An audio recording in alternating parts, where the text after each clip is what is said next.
know what's great news? You know what's great news? They are focused on the economy. Donald Trump talking about $2,000 rebate checks. This is a wonderful graphic, actually, from my former employer. I thought this was pretty good, so we'll give them credit for it. Fox, they put his True Social post out with a nice little background. If you're listening to this on Spotify, thank you for that. All money left over from the $2,000 payments made to low and middle income people in the USA citizens from the massive tariff income pouring into our country from foreign countries will be substantial, will be used to substantially pay down national debt. Thank you for your attention to this matter. So what he's saying is they're going to move forward with the $2,000 tariff rebates, and anything left over would then go down to pay down our national debt. Well, the only question is, can he do that? I mean, like, it's a fair question. Can you actually hand out these $2,000 checks? The Treasury Secretary had something to say about that while appearing on my friend Maria Bartiromo's show. We'll get to that in a second. But first, let's listen to Donald Trump's idea. He's put it out there on social media. He spoke with OAN about it a few months ago. Listen.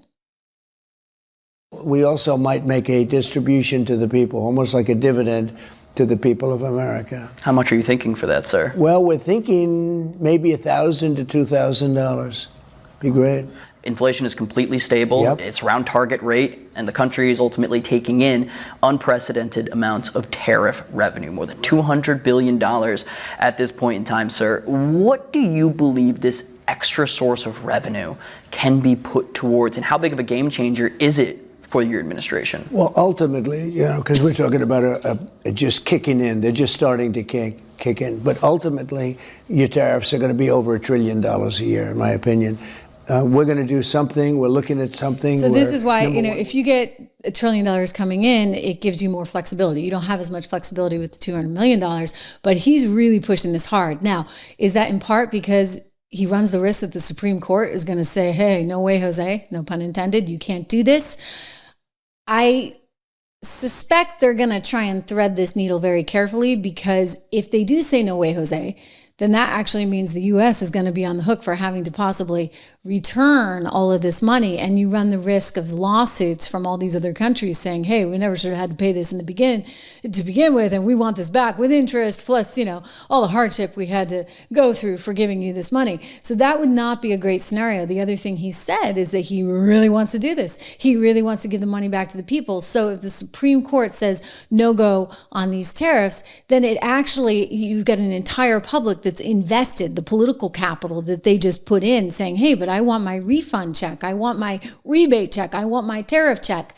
Meanwhile, there is the question of legality, right? As Besant articulated with Maria, I guess this would have been this morning. Let's take a listen. Secretary, is he going to be sending these direct payments to Americans of $2,000 or more? We will see. We need legislation for that. And again, President Trump is all about solutions, Maria, and yes. Everything is on the table. But I will tell you that, again, thanks to him keeping his campaign promises to working Americans with the working class, no tax and tips, Social Security, overtime, we are going to see a big bump in the first quarter with the refunds and the real incomes. President Trump has also talked about sending $2,000 refunds and that would be for working families. Will have an income limit. Those could go out. And then, Maria, the other thing that is going to happen in July, families are going to be able to apply for any child born from January 1st, 2026 for the next 3 years is going to get a Trump account. That's $1,000 for each newborn that's going to go in the stock market. And that's going to be invested for the next 18 years. So President Trump is committed to getting the money back to families. By the way, that's actually a really good idea, Again, I just have to say. Real quick. She's saying it's a really good idea, too. She likes that. So every baby born would get $1,000 put into the stock market, and I guess it would be available to them after 18 years. I mean, that's kind of amazing. amazing. Like, he's really thinking outside the box. You know what they say, invest for the long haul, right? And when you're a little kid, you know, if you can have something invested for you, that's amazing, because time is on your side. I mean, what if you said, hey, we're going to invest $1,000 for every new baby, and you don't even get it till you're 65? Maybe you wouldn't need, you know, so much focus and pressure on Social Security, because you'd be able to do this in probably a way more productive way, because, you know, on average, what are you yielding? I think if you look back over the last 20 years or so, the S&P's given you about 10% when it's all, you know, said and done. So that could be a lot of money in a relatively short amount of time.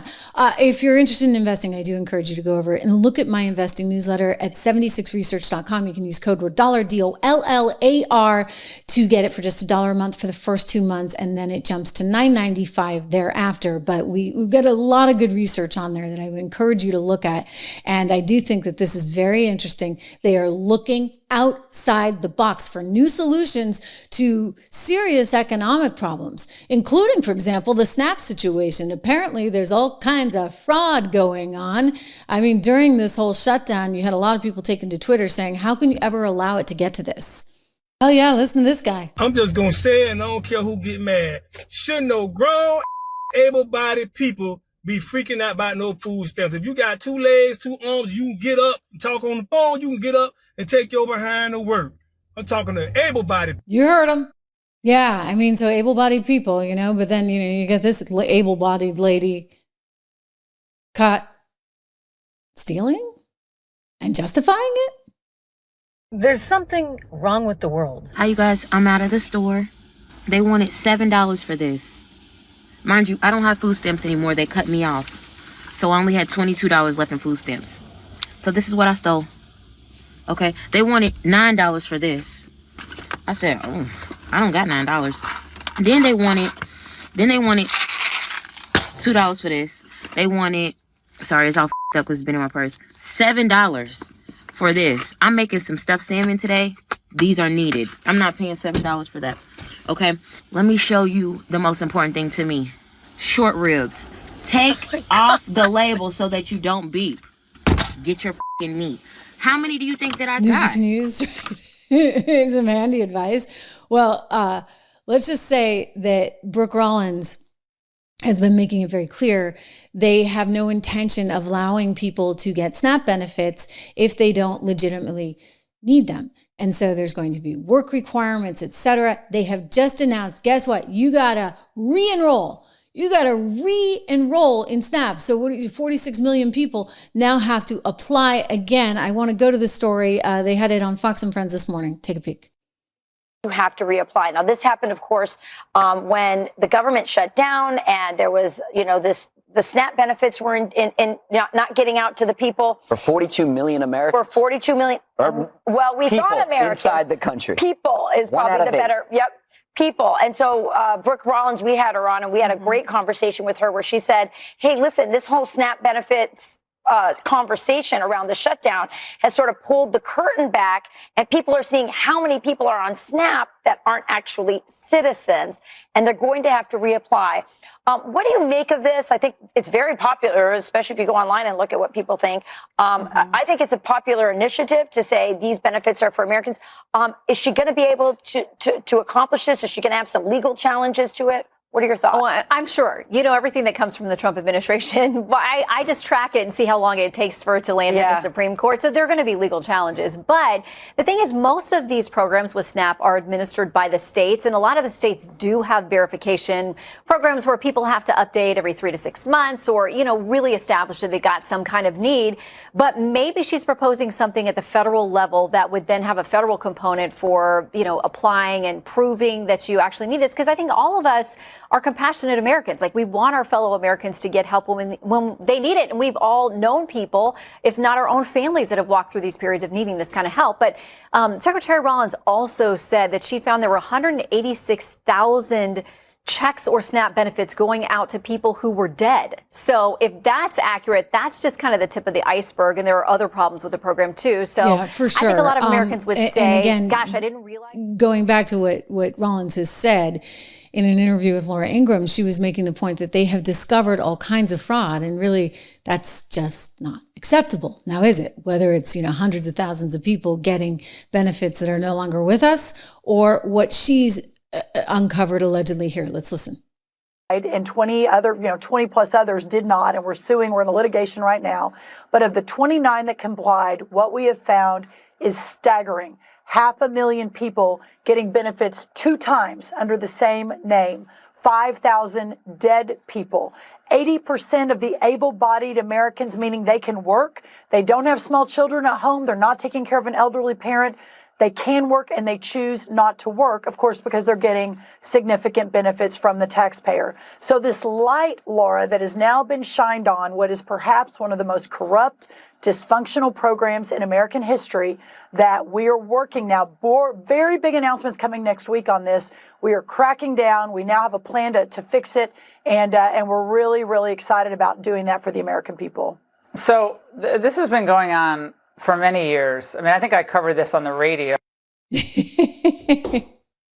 Yeah, it's been going on for a lot of years. I mean, you can go back to sort of the Gingrich days, right? And Clinton, when they were first addressing this and they were trying to get rid of all these, welfare moms that were, welfare queens effectively.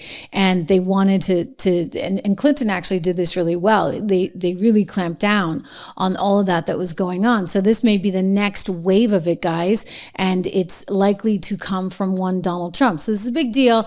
And as you heard the reporter say, likely will face challenges by way of the courts. I can see Letitia James just getting ready, chomping at the bit, all set and ready to attack this and say you can't take away these benefits, but simultaneously, you really shouldn't be getting the benefits now illegally, should you? I don't think so. No,